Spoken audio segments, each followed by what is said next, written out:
Salut, c'est John. Bienvenue à toi dans cette nouvelle vidéo. Nous allons échanger essentiellement sur les conditions qui accompagnent l'écriture d'un livre en tant qu'auteur et écrivain. Et même si tu ne te définis pas en tant que tel, eh ben, nos journées ne font que 24 heures. Et de ce fait, ça nous demande de l'organisation, organisation de notre temps, de façon à pouvoir avancer dans nos différentes phases d'écriture.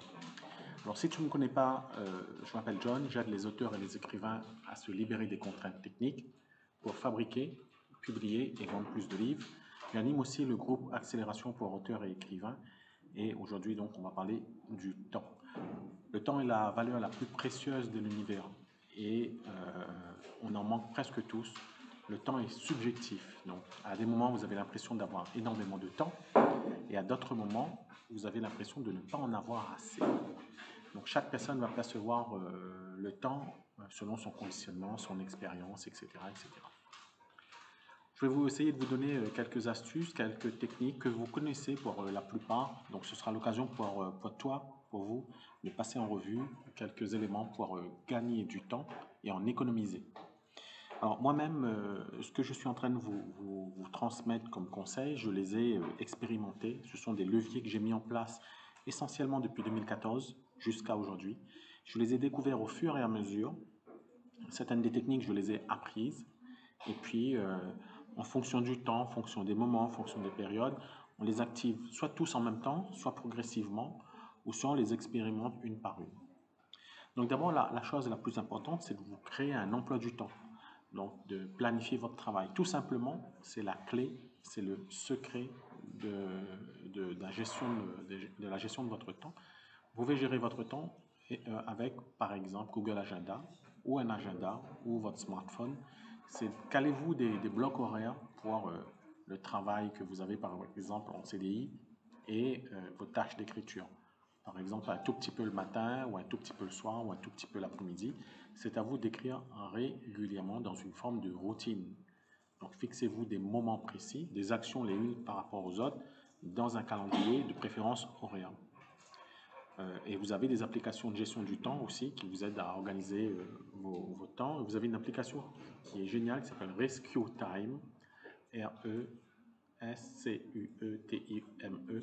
C'est une application qui va analyser votre temps de surf et votre temps de navigation sur Internet, que ce soit sur votre téléphone portable ou sur votre ordinateur fixe, et il va vous donner des statistiques, des ratios. Donc c'est une application US qui existe depuis un bon moment. Elle est super puissante. Vous avez la version gratuite qui vous aidera déjà à défricher les grandes lignes. Ce qui est aussi intéressant dans la gestion du temps, je pense qu'on aura l'occasion de revoir ça, c'est rendez-vous indisponible auprès de vos proches, auprès de vos moins proches, etc. Fixez-vous des moments où on ne peut pas vous joindre. Par exemple, il y a plusieurs techniques. Vous pouvez, par exemple, commencer à réduire le fait de donner votre numéro de téléphone à des tiers, à des personnes. Ceux qui vous connaissent auront déjà votre numéro. Les nouvelles personnes, évitez de leur transmettre votre numéro de téléphone, que ce soit un organisme d'État, un organisme professionnel, etc. Privilégiez la communication par email, de façon à ce qu'ils vous contactent uniquement par email. Tout ce qui est prélèvement, tout ce qui est interaction, etc. Privilégiez les automatisations, les paiements par Internet, les livraisons par Internet, etc., etc. Donc, le fait que vous soyez indisponible pour les proches, ben, ça les obligera à vous contacter par email et expliquer par exemple que de 7 h du matin jusqu'à 13 h ou 14 h, vous n'êtes pas disponible. Donc, ça, c'est une des possibilités aussi. Et puis l'après-midi, vous pouvez vaquer à vos occupations. Ou par exemple, vous terminez le boulot à 16 h ou à 17 h, expliquez à vos proches que vous n'êtes pas joignable jusqu'à 19 h, par exemple. Expliquez-leur que vous êtes en train de tester une nouvelle façon de travailler et que après 21 h, après 20 h, vous n'êtes plus disponible. Donc c'est aussi une façon pour gagner, économiser du temps. Donc vous avez plusieurs outils. Vous avez la matrice Eisenhower qui vous permet de prioriser ce qui est le plus important, le moins important, etc. Et moi, ce que je travaille beaucoup avec, un tableau Kanban. Donc en fait, c'est un tableau. Vous pouvez aller chercher sur Google, K-A-B-A-N, K-A-B-A-N. Et vous pourrez fixer des tâches les unes après les autres, soit sur une feuille de papier, soit sur un outil comme Trello, T-R-E-2-L-O, ou soit sur Google Sheet, un tableur par exemple. Bien entendu, vous fixez des objectifs. Alors, on se fixe tous des objectifs en début d'année, hein. J'ai été le premier à me fixer des objectifs en début d'année. Je ne les tiens pas obligatoirement. Par contre, je reste toujours sur mon planning, mon calendrier hebdomadaire, par exemple, et je respecte toutes les tâches que je planifie les unes par rapport aux autres. Si vous ne le faites pas et que vous attendez euh, janvier 2024 pour le faire ou janvier 2025, eh ben vous allez procrastiner.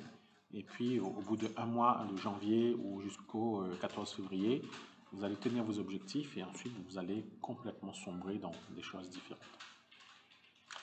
Il y a des tâches qui sont prioritaires sur d'autres, même dans l'auto-édition. Donc, à vous, dans votre tableau, de fixer les tâches qui sont prioritaires. Attention à l'infobésité, c'est-à-dire que trop d'entre vous, trop d'entre nous, passons énormément trop de temps sur les réseaux sociaux à lire et à ne pas passer à l'action. Donc, on est plus sur des groupes Facebook, à poser des questions, à commenter, etc. C'est du temps qui nous est volé. Et c'est à peu près la même chose sur Instagram, LinkedIn, TikTok et Facebook. Donc, à vous de vérifier si la tâche est réellement impactante pour votre projet, si ça permet de débloquer, de faire avancer votre projet. Comme je vous l'ai dit, donc, fixez-le dans votre agenda. Et encore une fois, évitez les distractions. Désabonnez-vous de toutes les newsletters que vous pourrez. Il y en a énormément que vous recevez, que vous lisez tous les jours, qui ne sont pas utiles. Il y a une technique aussi assez forte, c'est de ne plus lire les news sur Internet. Les news importantes viendront à vous. Quand il y a quelque chose, un fait gravissime ou un fait incontournable, ça viendra à vous par le fait que vos proches vous l'expliqueront, vos collègues, vos amis.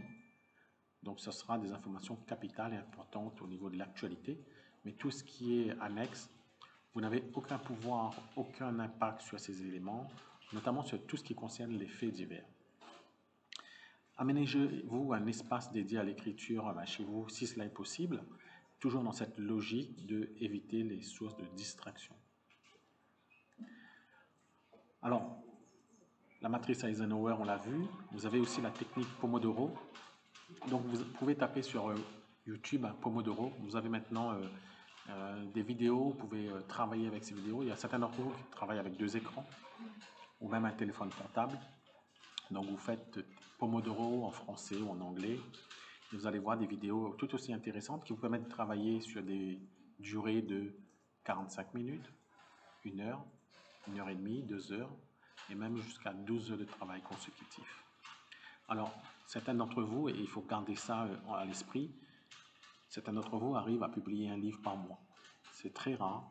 Je connais une seule personne qui arrive à faire ça et qui est dans notre groupe Accélération pour auteurs et écrivains.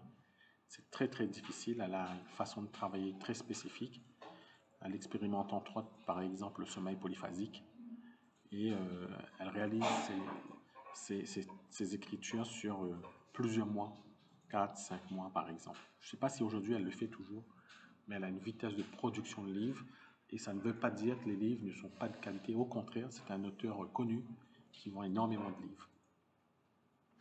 Alors les listes de tâches, j'aime bien, mais il faut faire attention avec les listes de tâches, puisque vous allez ajouter beaucoup de tâches, elle va s'agrandir. Votre liste de tâches va devenir énorme. Vous n'allez plus finir d'ajouter des choses dans les listes de tâches, et vous allez vous retrouver complètement perdu. Moi, je préfère que vous fixiez des événements, des tâches dans un calendrier. Je vous encourage, si cela est possible, à aller voir un petit peu mon parcours ici, entrepreneuriat. Ça vous permettra de comprendre un petit peu comment je réfléchis et pourquoi je réfléchis de cette façon-là. On peut passer probablement au slide suivant. Donc, sachez dire non lorsqu'on vous propose du travail supplémentaire, des opportunités supplémentaires, des idées qui vous paraissent extraordinaires ou géniales. Et puis, quelques jours après, vous vous dites, mais pourquoi j'ai accepté cette offre, cette proposition, ce rendez-vous, etc. Donc, moi, il y a énormément de rendez-vous que je n'accepte pas. Et des rendez-vous à déjeuner, par exemple. Donc, je préfère que la personne m'explique à distance. J'utilise beaucoup un outil qui s'appelle Loom, loom.com. Ça vous permet de réaliser une communication asynchrone, donc pas en temps réel. Vous pouvez expliquer en vidéo et en audio à votre interlocuteur le sujet, le contexte, les objectifs de ce que vous avez envie de dire. et puis vous envoyez le lien et la personne peut visionner ça chez elle dans la nuit ou au moment qui lui convient le plus. J'ai réalisé récemment une vidéo sur ce sujet qui s'appelle « Pourquoi je n'échange jamais en direct ?»